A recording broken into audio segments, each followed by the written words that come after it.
Let's pass the word to Douglas Pollock, industrial civil engineer from University of Chile. He has dedicated to study the science and economics of the climate change over the last decade.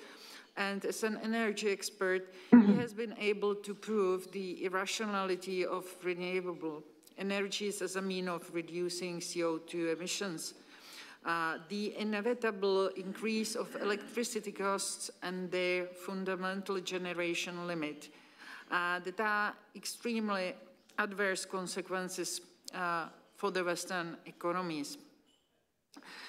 So lately his activities has been focused on exhibiting the impact of renewables on the free world economies, aiming at the governmental spheres. So Professor Pollock, the floor is yours, and we are expecting your paper, Power Grid Electricity Costs and CO2 Emissions in the Presence of Renewables. Thank you so much. I hope you can see me, you can hear me. I'm not so sure. Everything is okay in Prague. We can hear you. Okay. We can see you. Okay, can I start? You see my screen? Okay, I will start now then. Well, dear Clinton members, friends, and colleagues, ladies and gentlemen of the Czech Republic, good afternoon and a warm hello from Santiago, Chile. For what I will show you in a few moments, I am especially pleased to talk in the Czech Republic about the real impact that renewables, mother of all United Nations Paris Agreement mitigation programs, has had and will continue to have on the cost of electricity and in human CO2 emissions, where, along with the declared war of fossil fuels aiming at the heart of the free world economies, will save the planet from a catastrophic global warming, and whose official ad defines them as clean energy sources, sustainable, most affordable engines of development, and essential to avoid such a tragedy. Among other topics, we will show how the cost of electricity inevitably increases as wind and solar generation expand on a power grid, that only in an ideal scenario can a slight reduction in CO2 emissions be achieved, making them economically ineffective for that purpose, that there is a fundamental limit for renewables above which the cost of electricity skyrockets exponentially, and that they hinder CO2 emissions reduction when used to replace coal generation, if this is the ultimate purpose of these so-called green marvels, which at the expense of the West will prevent the planet from a non-existent disaster. So I will start first by showing the argument that advocates of renewables use to promote renewables, and that state that renewables don't burn fossils, therefore their fuel cost is zero, which is a true statement, and that the cost of renewables have sharply decreased over the last 10 or 15 years, which is also true. Then in conclusion, the electricity prices must drop as well as CO2 emissions. But what happens when there is no cause-effect relationship between statements and conclusions? The entire argument becomes non-valid because the conclusions are false. And why is this? Because we have the facts. For instance, there's a very good correlation in Europe between price and the increase in wind and solar installed capacity. You see that the price always goes up. If we update this to year 2023, the trend is kept, although the correlation becomes very poor. So let's analyze this with another statistic with a 10 times better correlation in a time scale, country by country. And as you can see here, from year 2017 onwards, for every single country in Europe, this is a sample of only 6 nations, but this goes for the entire Europe and for the entire world. As we increase the renewable generation fraction in a grid, the price of electricity goes up. There you have Australia, and there is no single country anywhere in the world that can show the contrary. when increasing the renewable generation fraction in a grid, the price goes down. And what about CO2 emissions? Well, yes, it seems that thanks to renewables, CO2 emissions have dropped in Germany, in Italy, in the United Kingdom, in France, and many other nations. But was it thanks to renewables, or rather because electricity generation came down in these nations? We will see that because all of the above are correlations, and correlation does not necessarily imply causation. So we must prove this. And how we are going to do this is by building a very simple cost structure consisting in a thermal and a renewable generation source, each one with its technical and cost variables that derive to what we know as the levelized cost of electricity, which stands for the estimated revenue required to build and operate a generator over a given cost recovery period. And as you can see there, it seems that finally renewables caught up with the thermal cost, making them equal.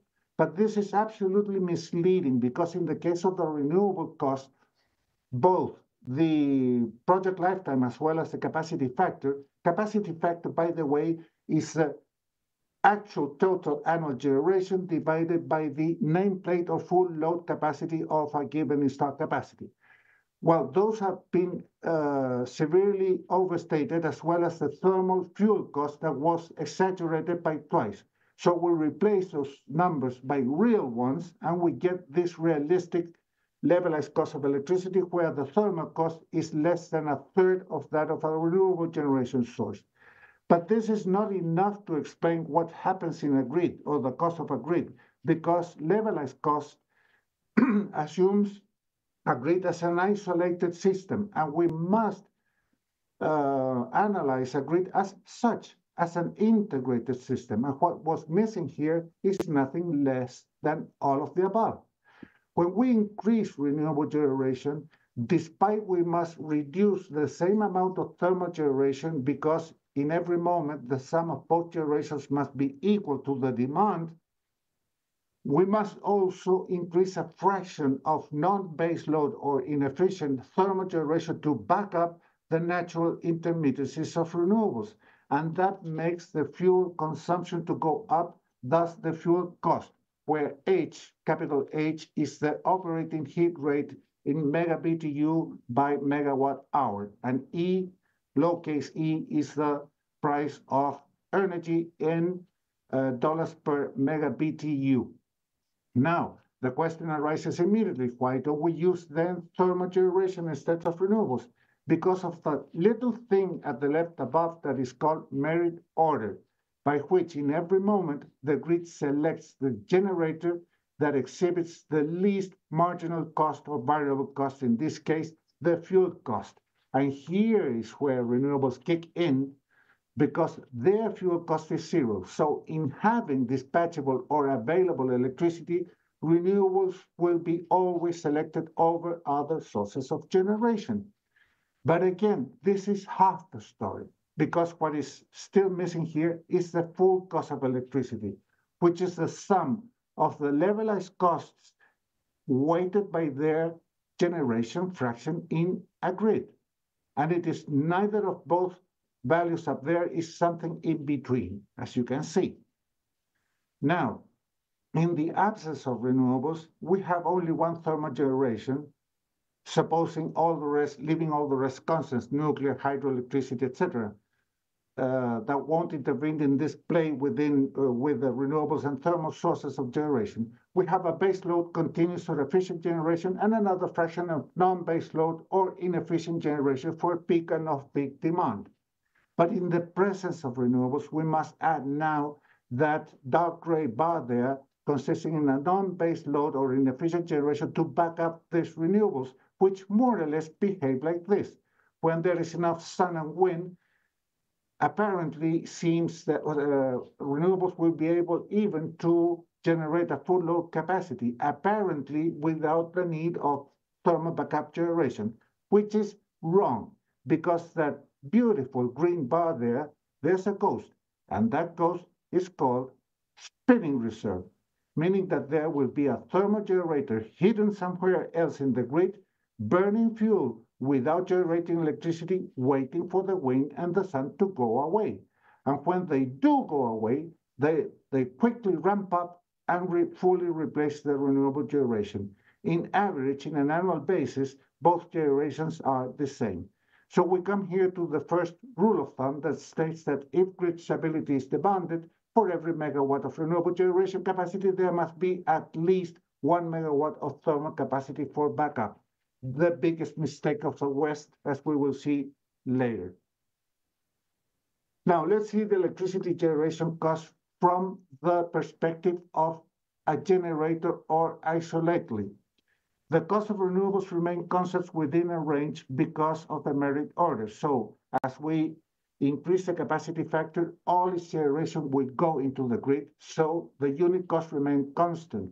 But the thermal cost starts increasing from the beginning because the increase in fuel consumption, thus in the fuel cost. But what happens beyond this limit for which we will start seeing an overflow of electricity or excess generation? If we continue to increase the installed capacity, then less and less electricity will go into the grid and more electricity will be lost. So all that new installed capacity plus the existing one will be distributed in a lesser amount of generation, while the cost of the levelized cost of the thermal source will continue to increase because we will still need thermal backup. And now let's see the grid from the grid perspective, both costs, but now weighted by the generation fraction. The renewable cost starts increasing from zero, obviously, linearly until its maximum, above which it starts increasing exponentially, while, oh, surprise, the thermal cost of electricity weighted by its generation fraction slightly drops. And why is this? Because this is the most efficient scenario, I will explain it very soon, by which the increase in in fuel consumption is not able to offset the effect of reducing the thermal generation, making the cost to slightly drop. But what is important is the sum of both that gives us the full cost of electricity that always, no matter what we do, will increase and exponentially beyond that limit. That is what matters, nothing else. Renewable advocates claim always that the cost of electricity has sharply decreased over the last 15 years or so, as we saw in the argument, which is true, but they are referring to the investment cost or to the cost of the asset, and that is not a cost of electricity. Notice the units. The one that is a cost of electricity is the capital cost. Notice again the units. And how do we transform the investment cost into capital cost? Very easy. We take 1 unit of that investment and we calculate its annual payment given by that financial formula where R is the weighted average capital cost. And we divide that unit of asset by the amount of generation that will provide over the period of 1 year. And as you can see, the capital cost is inversely proportional to the capacity factor Z or Z, as you wish, which can be 2 to more than 6 times greater in a thermal source. Seeing this in a graph, let's focus in the red line with a capacity factor of 0.2. If both investment costs were the same, the renewable and the thermal, then the capital cost of the renewable generator will still be more than 4 times more expensive than the one of the thermal source. So no matter how low the renewable investment cost may drop, its capital cost will still be much higher than that of a thermal source.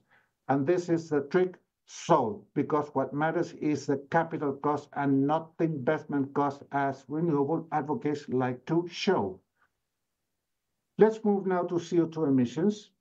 There are 3 ways to reduce grid CO2 emissions. The first is the obvious, by generating less electricity, like the 4 cases we just saw.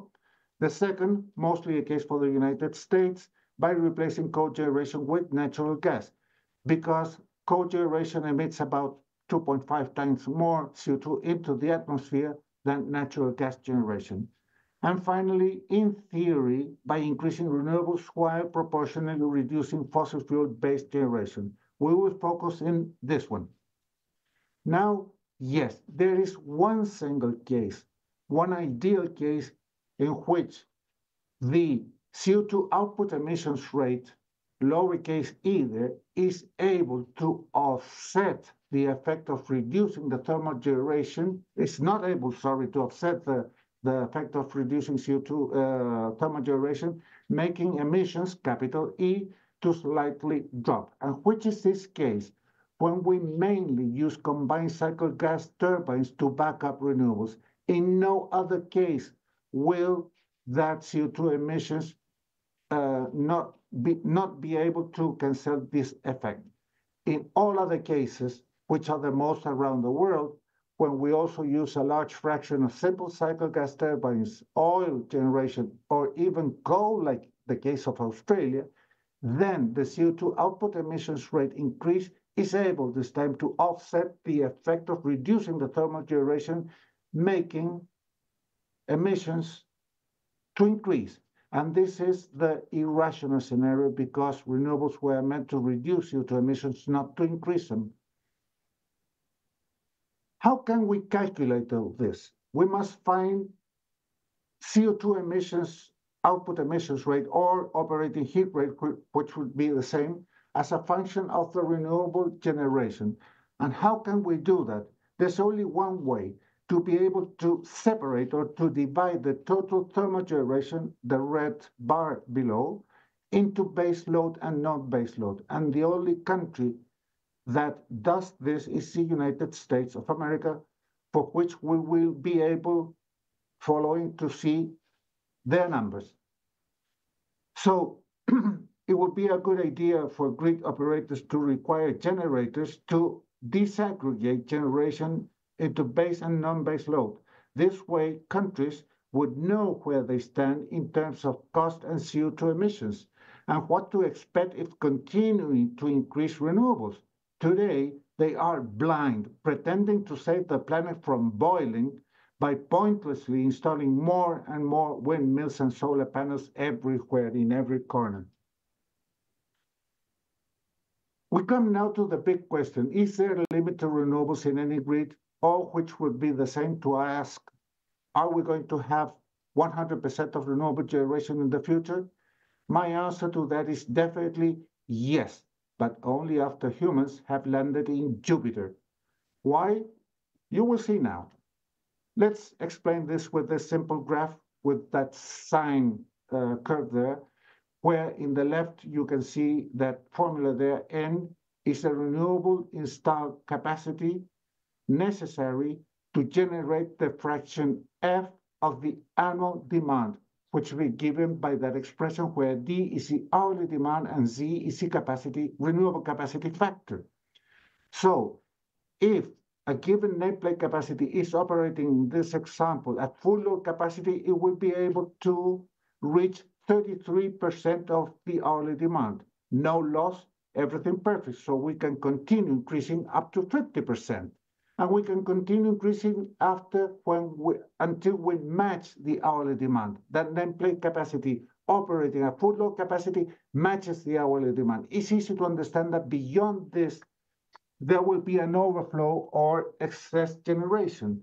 And we cannot do that. We cannot inject more electricity to the grid than the one demanded in every single moment, because otherwise we would be playing with a variable that by definition must be always constant, and that is the electrical frequency. If we mess around with that variable, we blow the grid. I'm talking about 5 months, 6 months. So let's see if we continue to increase let's replace now N equals D in the equation at the left, and we immediately get that the maximum renewable generation fraction in a grid is equal to its capacity factor. Now, what if we continue increasing the installed capacity of the renewable generation source? Well, we will still have some generation that will go into the grid, but a larger generation that will be lost. And if we continue doing this, for instance, we double the nameplate capacity compared to the hourly demand, then we will have less generation going to the grid, as you can see in the dark blue area there, and a larger amount of renewable generation that will be lost. And here's the surprise, all these are real figures. Spain, Hungary, China, India, and very happy to see the Czech Republic with by far the least generation fraction in the entire Europe, even less than Finland and Norway. So really, with all my heart, congratulations, Czech Republic. I hope you will keep it that way.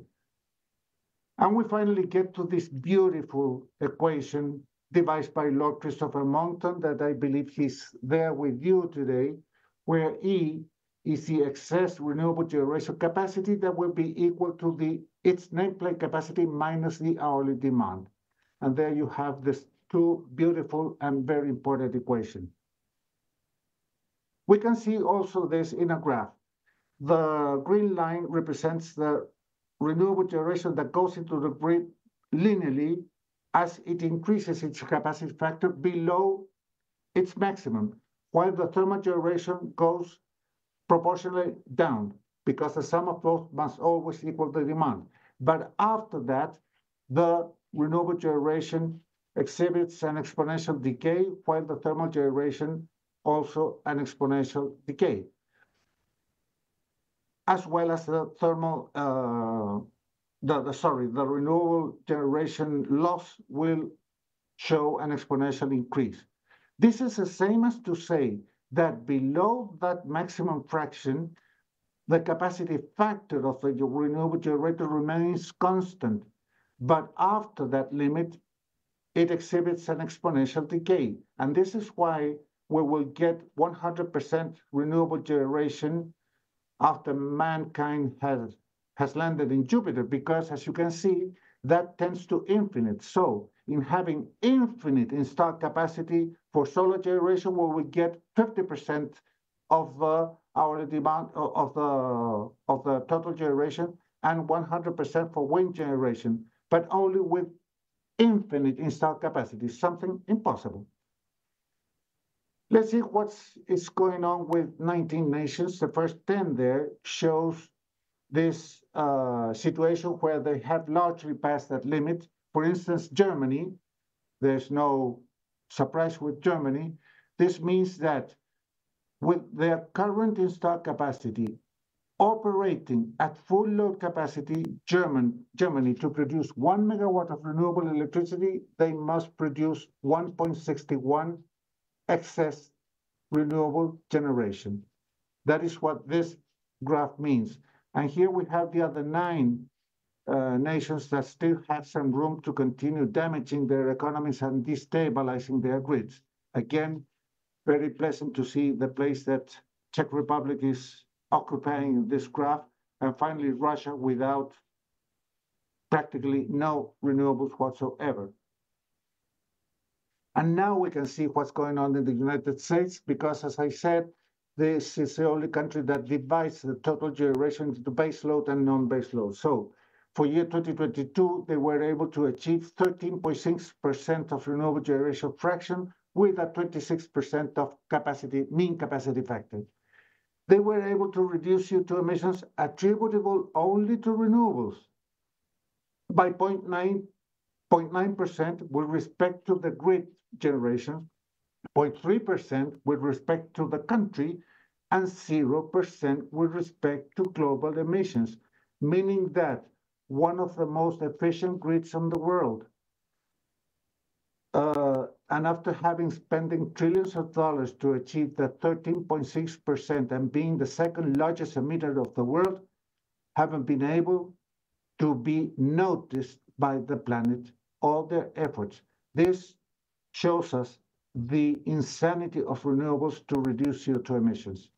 And we finally get to this table that shows that in the first row, which is the efficient scenario or ideal scenario, if the United States would have replaced coal generation directly by natural gas generation, they would have reduced CO2 emissions 22% more than going from coal generation to renewables, but with the use only of natural gas to back up those renewables. But the current case, the actual case of the United States that uses all kinds of technologies and fuels to back up renewables, then going from coal generation directly to natural gas generation would have reduced CO2 emissions 84% more than going from coal generation to renewables, but with the use of all kinds of technologies and fuels. And this again shows the insanity of renewables this time to replace coal generation by renewables. So we can go now to the conclusions. By increasing renewable generation in terms of costs, the cost of electricity inevitably increases regardless of any improvements from renewables, such as a reduction in their investment costs. The only way to reduce the cost of electricity is by a fall in the fuel cost and or going back to coal generation like in China and India. The cost increase here analyzed is strongly aggravated by the introduction of costly and damaging market interferences, especially when exceeding the limit for renewables, such as cancellation, curtailment, or constrained generation orders and capacity payments that have the effect of subsidizing wind and solar generation for an ever-increasing non-existent power at the expense of consumers. Regarding CO2 emissions, even if renewables didn't bring about a huge increase in electricity prices, coupled with grid instability, taxes, regulations, subsidies, tax credits, and the inherent loss of competitiveness, severe decline in economic growth, abrupt investment break, capital and industrial exodus, inflation, unemployment, and wealth poverty gap increase, they would still be economically ineffective to reduce CO2 emissions because only in an ideal grid, a meager reduction in CO2 emissions can be achieved like the case of the United States. But in real-world grids, renewables make emissions to significantly rise, making them an irrational solution for the same purpose. The efficient way to reduce CO2 emissions is, if needed, which is not, although more expensive, is by replacing coal directly by natural gas generation, getting rid for once and for all of renewables which only hinder such reduction. And yes, there is a limit for renewables above which renewable generation follows an exponential decay, while electricity loss an exponential increase. When wind and solar nameplate capacity exceeds the mean hourly demand limit, then both new and existing renewable generation will receive less and less money per megawatt of installed capacity. Furthermore, this will get much worse as many Western nations are increasingly experiencing a decline in electricity demand due to ever-rising rates, like the cases we just saw. And the West's biggest mistake, an asymmetric renewable expansion by decommissioning coal-based capacity without proportionally increasing backup gas-fired generation capacity. Dark clouds on the horizon.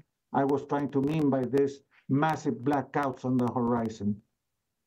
And net zero is in any event impossible simply because the amount of rare metal resources is infinitely lower than what would be needed. Thus, a genocidal and insane utopia trying to become true by imposing extremely expensive green dead weight energies, needless parasites of every grid and every economy.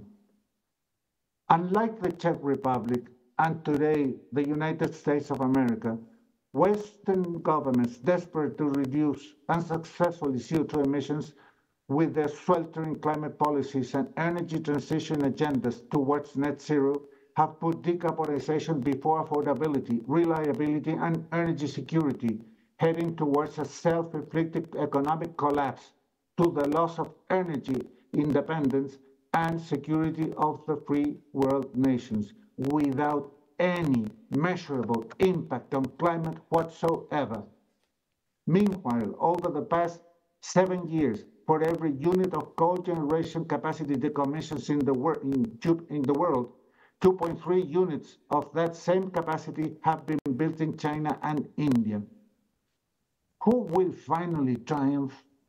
energy abundance and human prosperity, lifting the poorest out of misery, or the net zero extinction agenda, forcing the West to remove the gas of life, freedom and democracy, or a global government tyranny? That is something yet to be seen. For now, there's only hope that in the end, light shall always shine over the darkness of evil. And so far, the United States of America and the Czech Republic have chosen the right path to prosperity. And that is the end of this presentation. Thank you so much.